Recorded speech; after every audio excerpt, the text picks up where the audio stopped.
Hello, Harlem School District. My name is Jake Hubert. I have the opportunity to show you today how to enter student referral through the Skyward system.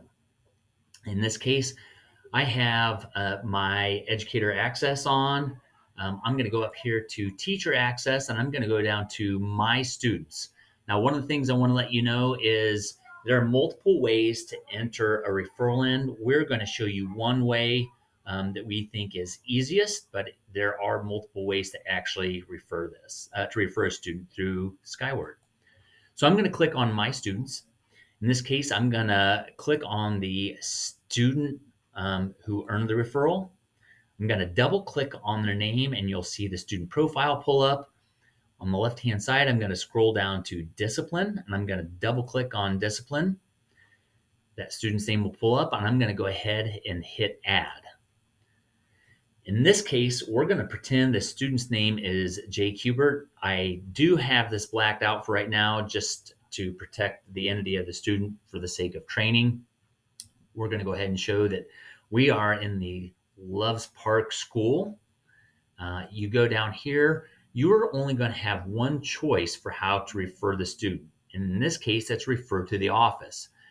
After that, the administrator will have the opportunity to determine exactly what offense took place. So you will click refer to office. Be certain to include the location. In this case, we're going to say this occurred in the Commons.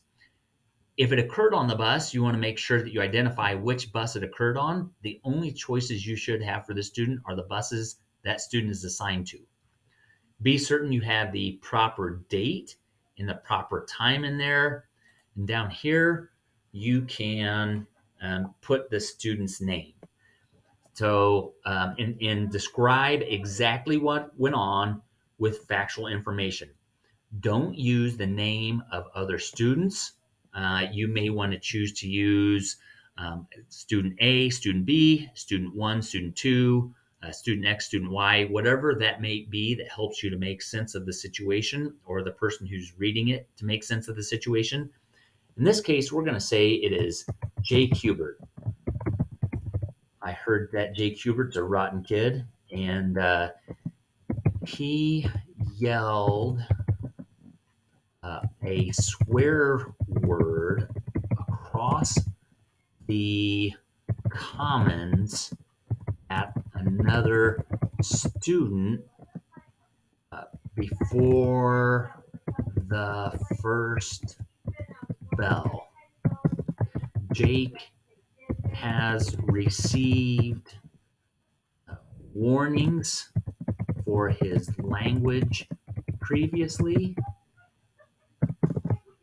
Jake's parents have been contacted about the use of his language, and he has received 2 warnings. And in this case, even though maybe you've talked to the parent in the past, we do want to make sure anytime we're actually referring to the office, we are notifying the parents. So again, you do need to make sure that you notify the parents. One of the things I like to do is I like to say, parents were contacted by phone on 8 9 at 2 p.m. If I want to include, like I said, student A or student B because there was an occurrence between the two students, multiple students were involved, be certain to do that, but don't use the other student's name in in referral for Jake Hubert. Also, if there's some kind of a behavior plan in place or other pieces of information that would help to show that there's been multiple occurrences and multiple attempts at trying to resolve this behavior, you can attach that right here just by hitting the attach button. And once you're done with that, you can hit save.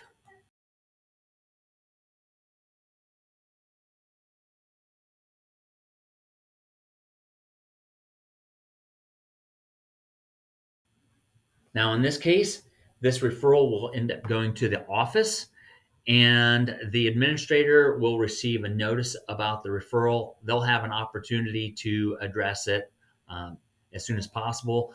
Obviously, if this is something that requires immediate attention, you should call the office and notify them right away.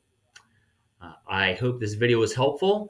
I do want to let you know, if you don't have that student in your caseload, you will need to write a paper referral just as you have in the past. But we're hoping this system helps out. If you have any question, reach out to an administrator and we'll try to get that addressed right away. Thank you.